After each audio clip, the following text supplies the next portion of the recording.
Assalamualaikum warahmatullahi wabarakatuh. Perkenalkan, nama saya Muhammad Azmi Muafa.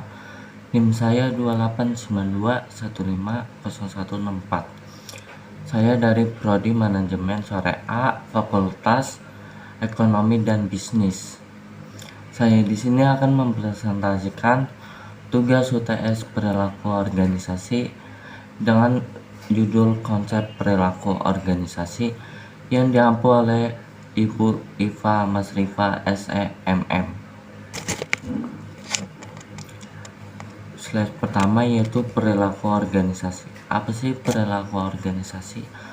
Perilaku organisasi adalah suatu disiplin ilmu yang mempelajari tentang perilaku tingkat individu dan tingkat kelompok dalam suatu organisasi serta dampaknya terhadap kinerja, baik kinerja individual, kelompok maupun organisasi. Perilaku organisasi juga dikenal sebagai studi tentang organisasi. Studi ini adalah sebuah bidang telaah akademik khusus yang mempelajari organisasi dengan memanfaatkan metode-metode dari ekonomi, sosiologi, ilmu politik, antropologi, dan psikologi. 3 sifat organisasi yaitu 1. Tanggung jawab. Merupakan tanggung jawab individu untuk menyelesaikan tugas-tugasnya. Yang kedua, wewenang. Hak untuk mengambil keputusan mengenai apa yang dijalankan oleh seseorang dan merupakan hak untuk meminta kepada orang lain untuk melakukan sesuatu. Yang ketiga itu bertanggung jawab. Pertanggungjawaban merupakan laporan hasil dari bawahan kepada yang berwenang, atasan. Unsur-unsur organisasi. Yang pertama adalah manusia, human factor. Artinya organisasi baru ada jika ada unsur manusia yang bekerja sama, ada pemimpin dan ada yang dipimpin. Yang kedua, sasaran. Artinya organisasi baru ada jika ada tujuan yang ingin dicapai. Yang ketiga itu pekerjaan, menunjukkan bahwa organisasi baru ada jika ada pekerjaan yang akan dikerjakan serta adanya pembagian pekerjaan. Yang keempat, teknologi. Ini artinya organisasi itu baru ada jika terdapat unsur-unsur teknis. Yang kelima, tempat kedudukan. Organisasi itu ada jika ada tempat kedudukannya. Yang keenam, struktur. Organisasi tersebut baru ada jika ada hubungan antara manusia yang satu dengan manusia yang lain sehingga tercipta organisasi. 7. Lingkungan, environmental, external, social system. Artinya organisasi baru ada jika lingkungan yang saling mempengaruhi, misalnya ada sistem kerja sama sosial. Sifat kepribadian utama yang mempengaruhi perilaku organisasi. Yang pertama adalah evaluasi inti diri. Yang kedua, Machiavellianisme. Yang ketiga, narsisme. Yang keempat, pemantauan diri. Yang kelima, pengambilan risiko. Yang keenam, kepribadian tipe A. Yang ketujuh, kepribadian proaktif. Desain organisasi struktural. Yang pertama, struktur tim ketika manajemen menggunakan tim sebagai alat koordinasi sentral. Anda memiliki sebuah organisasi horizontal atau struktur tim atau tim struktur. Struktur tim adalah pemanfaatan tim sebagai perangkat sentral untuk mengkoordinasi kegiatan-kegiatan kerja. Yang kedua itu organisasi virtual organisasi atau virtual organization.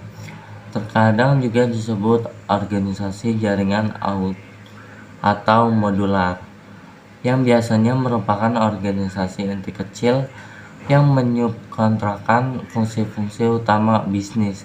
Dalam bahasa struktural, organisasi virtual sangat sentralistik hierarkis dengan sedikit departementalisasi atau tidak sama sekali. Yang ketiga, organisasi nirbatas.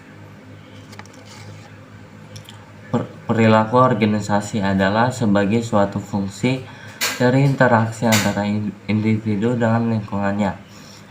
Individu membawa tatanan dalam organisasi berupa kemampuan, kepercayaan pribadi, pengharapan, kebutuhan, dan pengalaman masa lainnya.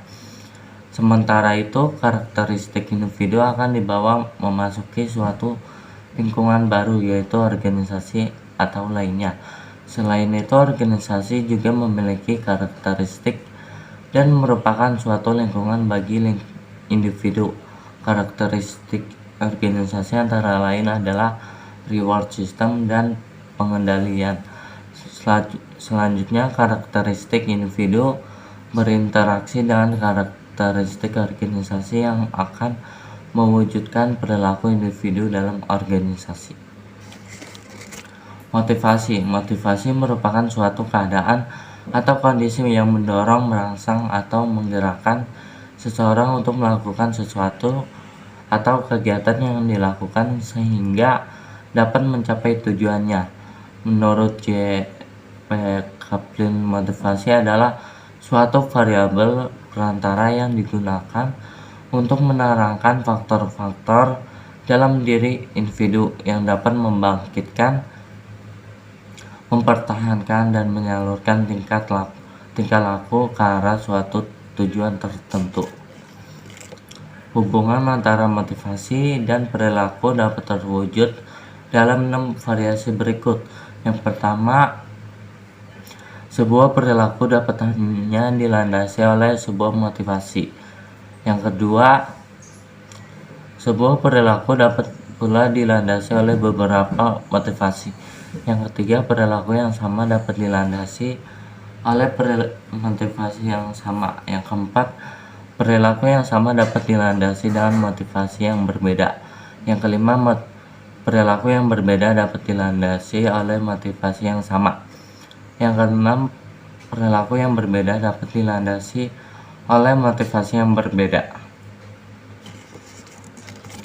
Persepsi adalah proses di mana individu mengatur dan menginterpretasikan kesan-kesan sensoris mereka guna memberikan arti bagi lingkungan mereka. Ada beberapa teknik dalam menilai orang yang memungkinkan kita membuat persepsi yang lebih akurat dengan cepat dan memberikan data yang valid sahih untuk membuat ramalan. Namun teknik-teknik ini akan menceburkan kita dalam kesulitan karena tidak foolproof. Karena itu, pemahaman akan jalan pintas ini dapat membantu kita mewaspadai bila teknik-teknik ini menghasilkan distorsi.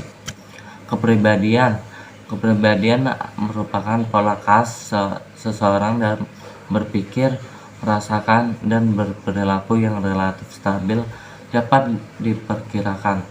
Kepribadian juga merupakan jumlah total kecenderungan bawaan atau herediter dengan berbagai pengaruh dari lingkungan serta pendidikan yang membentuk kondisi kejiwaan seseorang dan mempengaruhi sikapnya terhadap kehidupan.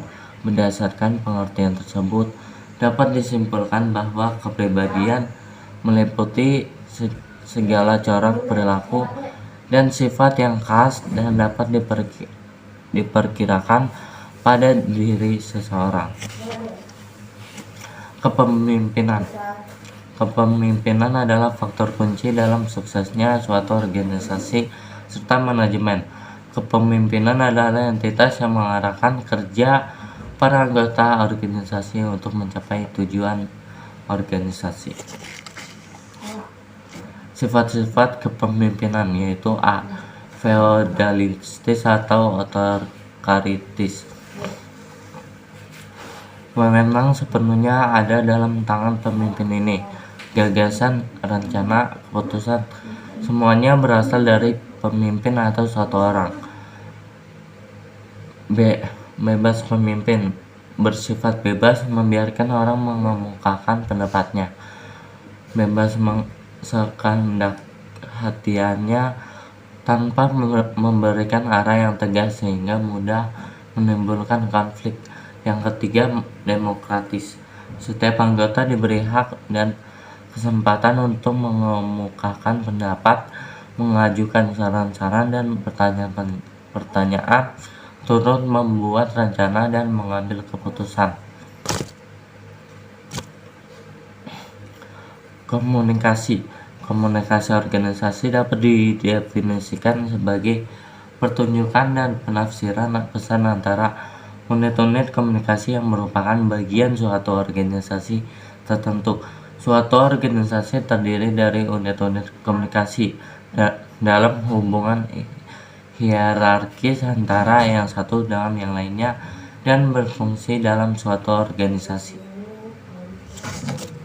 Kepuasan kerja, yang pertama itu ada kepuasan itu sendiri, yang kedua teman sekerja, yang ketiga atasan. Referensinya dari www.akademia.edu.